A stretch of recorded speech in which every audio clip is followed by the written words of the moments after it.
जिंदाबाद साथियों। आजकल देश के उपराष्ट्रपति धनखड़ जी के इस्तीफे की बातें बहुत चल रही। कारण बताया गया, जब उन्होंने इस्तीफा दिया तो कारण बताया कि स्वास्थ्य कारणों से मैं इस्तीफा दिया। तो मुझे स्मरण हुआ कि मध्य प्रदेश के जो 9वें मुख्यमंत्री थे स्वर्गीय कैलाश जोशी जी, उनको भी एक अजीबोगरीब बीमारी थी, सोने की, नींद की। और जिस सोने और नींद की बीमारी के कारण उनसे इस्तीफा लिया गया और जून 1977 में वो मुख्यमंत्री बने और जनवरी 1978 में उन्होंने अपने पद से इस्तीफा दे दिया।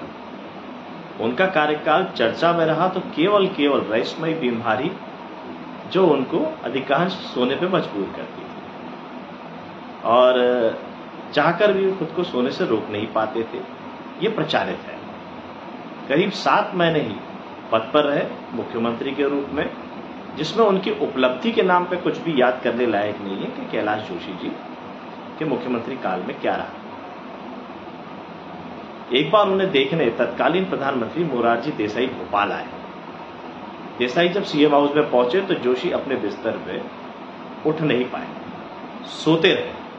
यानी देश के प्रधानमंत्री मुख्यमंत्री के कक्ष तक पहुंच गए जहां वो सोते हैं, लेकिन मुख्यमंत्री सो के उठ नहीं पाए। नींद थी, वही नींद की बीमारी। लेकिन अजीबोगरीब बीमारी। समाजवादी नेता और कैलाश जोशी जी के करीबियों में जिन्होंने कैलाश जोशी जी को मुख्यमंत्री भी बनवाया था, आदरणीय रघु ठाकुर जी और स्वर्गीय शरद यादव जी, इन दोनों की प्रमुख भूमिका थी, क्योंकि उस समय 3 विकल्प जनसंघ की तरफ से थे। कैलाश जोशी, सुंदरलाल पटवा और सकलेचा। ये 3 नाम थे, जिनमें 2 सुंदरलाल पटवा और सकलेचा काफी कट्टर विचार के थे। जनसंघ के सहयोगियों को लगता था कि कैलाश जोशी जी थोड़े से लिबरल रहेंगे, जो थे भी थे, जिस तरीके का उनका आचार व्यवहार देखा गया।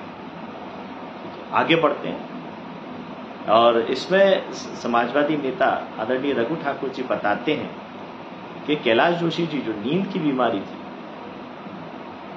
वो भरी गर्मी में रजाई ओढ़ के सो जाते थे।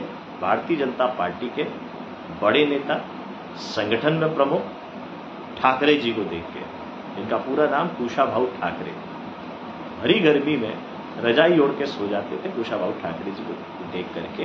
क्या डर था, क्या भय था, ये तो जानकारी नहीं है, लेकिन आदरणीय रघु ठाकुर जी ने यह बात सार्वजनिक तौर पर कार्यक्रम में बताई।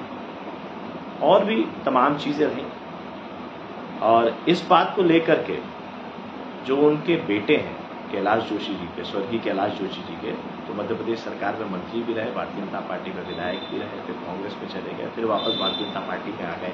दीपक जोशी जी कहते हैं, मैं परिवार का सदस्य होने के नाते सच बता सकता हूं, 10वीं क्लास में पढ़ता था, इतनी समझ मेरे में थी, मैं इसे बहुत गहनता से समझता था। मेरे पिताजी को सोने की बीमारी नहीं थी।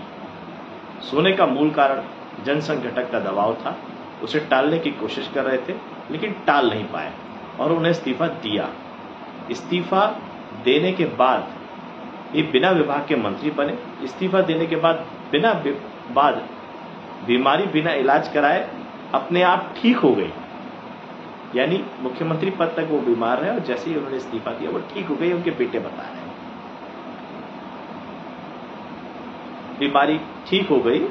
असल में जनसंघ ने उन पर लगातार इस्तीफे का दबाव बनाया था। एक धड़ा कहता था सीएम के पद पर रहो, दूसरा कहता था मत रहो। उससे बचने के लिए वो अक्सर सोने का बहाना कर लेते थे, जिसे लोगों ने नींद की बीमारी कह दिया। मैं कैलाश जोशी जी के बारे में बताऊं, जैसे दीपक जोशी जी ने बताया, बिना विभाग के मंत्री रहे। उसके बाद वो सांसद के रूप में भी काम किया उन्होंने। भोपाल राजधानी के भी सांसद रहे और सिर्फ सीएम के कार्यकाल में उनको ये गंभीर बीमारी, नींद की बीमारी रही, जिसपे एक बार उनसे जब पूछा गया तो उन्होंने इस बात को कहा कि मेरे ऊपर किसी ने टोटका कर दिया था, कोई जादू कर दिया था। तो ये जादू और टोटके का खेल भारतीय जनता पार्टी में चलता है, आरएसएस के माध्यम से चलता है, भारतीय जनता पार्टी के माध्यम से चलता है। अब धनखड़ जी बीमार हैं, मैं इनके बेहतर स्वास्थ्य की कामना करता हूं।